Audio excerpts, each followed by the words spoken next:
आज हम बात करेंगे एक बहुत ही कॉमन लेकिन नज़रअंदाज कर देने वाली समस्या वेरिकोज वेन्स यानी पैरों की उभरी हुई नसों के बारे में। हम जानेंगे इसके होने के कारण, उनके लक्षण व होम्योपैथिक ट्रीटमेंट के बारे में। तो वेरिकोज वेन्स क्या है? बॉडी के ब्लड सर्कुलेशन के लिए दो नसें इंपॉर्टेंट होती हैं, एक आर्टरीज और वेन्स। आर्टरीज हार्ट से ऑक्सीजनेटेड ब्लड को पूरे पेरिफेरल बॉडी ऑर्गन्स तक पहुंचाती है और वेन्स का काम होता है ऑर्गन से डीऑक्सीजनेटेड ब्लड को लेकर हार्ट तक वापस पहुंचाना। अब अपर पार्ट ऑफ जो बॉडी रहती है वो आर्टरीज नॉर्मल ग्रेविटी के थ्रू ब्लड पहुंचा देती है, लेकिन जो लोअर बॉडी पार्ट है वहां से वेन्स को अगेंस्ट ग्रेविटी वर्क करना पड़ता है डीऑक्सीजनेटेड ब्लड को हार्ट तक पहुंचाने में। इसलिए वेन्स में एक वेल्व्स प्रेजेंट होते हैं जो कि जब ब्लड ऊपर पहुंचाना है वेल्व्स ओपन होते हैं और धीरे से ऑटोमेटिकली बंद हो जाते हैं। जितना ब्लड पहुंचा वो पहुंचा, नीचे का नीचे, फिर थोड़ी देर बाद वो अपने आप ओपन होते हैं, ब्लड ऊपर जाता है और वॉल्व्स बंद हो जाते हैं नीचे। इससे बैलेंस बना रहता है। लेकिन अगर यह वेल्व्स जो है ये खराब हो जाए तो जो ब्लड ऊपर गया है वो भी वापस नीचे आ जाता है, जिससे नीचे की तरफ ब्लड वॉल्यूम ज्यादा बढ़ जाता है, ब्लड इकट्ठा होता है तो वेरिकोसिटी डेवलप हो जाती है वेन्स में। वेन्स में स्वेलिंग आ जाती है, सूजन आ जाती है, वो उभरी हुई दिखने लगती है और इसी को हम वेरिकोसिटी कहते हैं, वेरिकोज वेन्स कहते हैं। साधारण भाषा में बोला जाए तो नीली या बैंगनी रंग की उभरी हुई नसें जिसमें दर्द हो, जलन हो, सूजन हो, यह वेरिकोज वेन्स कहलाती हैं। तो हम बात करेंगे इसके कारण की कि यह क्यों होता है, इसके पीछे क्या कारण है। तो सबसे पहला कारण जो होता है, जो व्यक्ति लंबे समय तक खड़े रहकर काम करते हैं उनमें वेरिकोज वेन्स की कंप्लेंट ज्यादा देखने को मिलती है। जैसे कि टीचर्स हो गए, पुलिस ऑफिसर्स, शॉपकीपर्स, हाउसवाइफ्स हैं, उनमें यह कंडीशन ज्यादा देखने को मिलती है क्योंकि लंबे समय तक खड़े होकर काम करने से नीचे की तरफ ब्लड इकट्ठा ज्यादा होता है, वेल्व्स खराब है, नीचे की तरफ ब्लड अपना इकट्ठा होता जाता है। सेकंड कंडीशन होती है वजन बढ़ना, मोटापा। मोटापा में भी नीचे प्रेशर ज्यादा पड़ता है, ब्लड वॉल्यूम नीचे ज्यादा इकट्ठा होता है, तो धीरे धीरे अगर यह समस्या ज्यादा दिन तक बनी रहती है तो वेन्स में स्वेलिंग आ जाती है, वेरिकोसिटी डेवलप हो जाती है। एक कंडीशन होती है हार्मोनल इम्बैलेंस की, जैसे कि प्रेगनेंसी हो गई, पीसीओडी, जो फीमेल्स हैं प्रेगनेंसी कंडीशन में जब बेबी पेल्विक रीजन से निकल के ऊपर की तरफ आता है, पल्मोनरी वेन्स पे प्रेशर पड़ता है जिसकी वजह से वेरिकोज वेन्स डेवलप हो जाती है। इसलिए मोस्टली कहा जाता है प्रेगनेंसी के समय आप लेफ्ट साइड कवर्ट लेके सो ताकि पल्मोनरी वेन्स पे आपका प्रेशर ज्यादा ना पड़े। एक कंडीशन है उम्र बढ़ना, एल्डर पीपल जो होते हैं उनकी वैसे भी बॉडी वीक पड़ जाती है, नसें कमजोर पड़ जाती हैं, वेन्स भी डैमेज हो जाती हैं, तो वेरिकोज वेन्स उनमें भी ज्यादा पाए जाते हैं।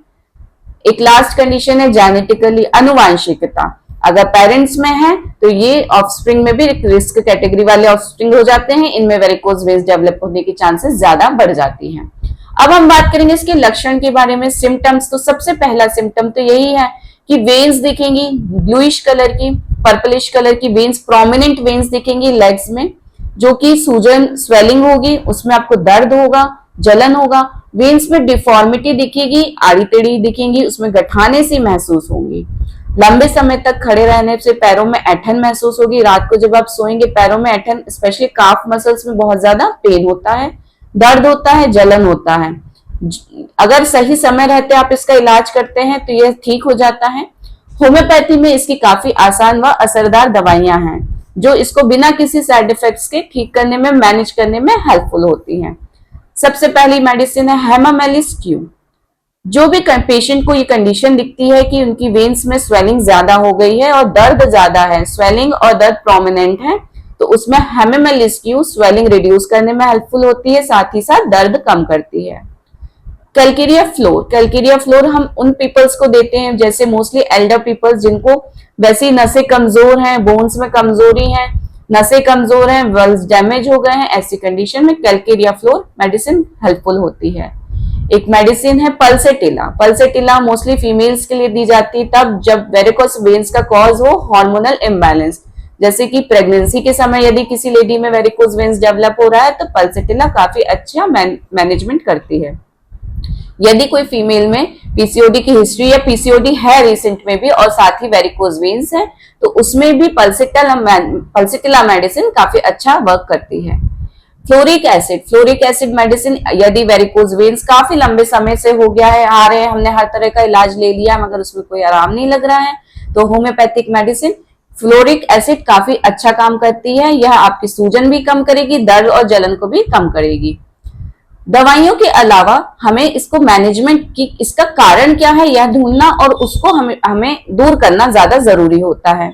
जैसे कि जो प्रोफेशन मैंने बताया, लंबे समय तक खड़े रह के काम कर रहे हैं, तो हमें वो खड़ा रहना अवॉइड करना है। अगर आपको दिख रहा है, ये कुछ भी सिम्टम्स दिख रहे हैं, स्किन में ब्लूइशनेस आ रही है, वेन्स थोड़ी हल्की ब्लूइश दिखने लगी है, स्टार्टिंग फेज है, तो आप सबसे पहले जो आपका खड़े होने का समय है, स्टैंडिंग टाइम है, वो रिड्यूस करें। सेडेंटरी जॉब्स भी हैं, जो बैठे बैठे काम करते हैं, उनको भी बैठते हैं तो पैर लटका के ना बैठें, कुछ भी स्टूल रखें, कुशन रखें, पैरों के नीचे कुछ ऐसा रखें कि उसका लेवल थोड़ा सा ऊपर रहे, जिससे कि नीचे की तरफ ब्लड प्रेशर ना पड़े, ब्लड का वॉल्यूम मैनेज रहे। एक स्टॉकिंग्स आते हैं अलग से, कंप्रेशन स्टॉकिंग्स, नीचे पैर से पहनते हैं, काफ्स तक या फिर थाइस तक भी पहने जाते हैं। यह मदद करते हैं जो सूजन है उसको कम करने में, कंप्रेस करते हैं वेन्स को, जिससे कि ब्लड फ्लो ऊपर की तरफ बना रहता है, ब्लड जो ऊपर गया वो नीचे वापस नहीं आता है। ये काफी मदद करते हैं वेरिकोज वेन्स को कम करने में। उसके अलावा एक्सरसाइज, रेगुलर एक्सरसाइज करना भी बहुत जरूरी है, थोड़ा बहुत चलते फिरना जरूरी होता है। प्रेगनेंसी के टाइम भी कभी भी आपको हम ये राय नहीं देंगे कि वेरिकोज वेन्स आपको अगर दिख रही है और हम बोलें कि आप आराम करें, प्रेग्नेंट लेडी है आप आराम करें। लास्ट टाइम तक बोला जाएगा कि हल्की फुल्की वॉकिंग जरूर करें, जिससे कि आपका ब्लड सर्कुलेशन प्रॉपर मैनेज होता रहे। बूढ़े बुजुर्गों में भी जो ज्यादा चल फिर नहीं पाते हैं, फिर भी उनको बोला जाएगा कि पैरों का मूवमेंट जरूर करते रहें, जिससे कि जो नीचे ब्लड वॉल्यूम इकट्ठा होता है वो ना इकट्ठा होकर प्रॉपर सर्कुलेशन होता रहेगा।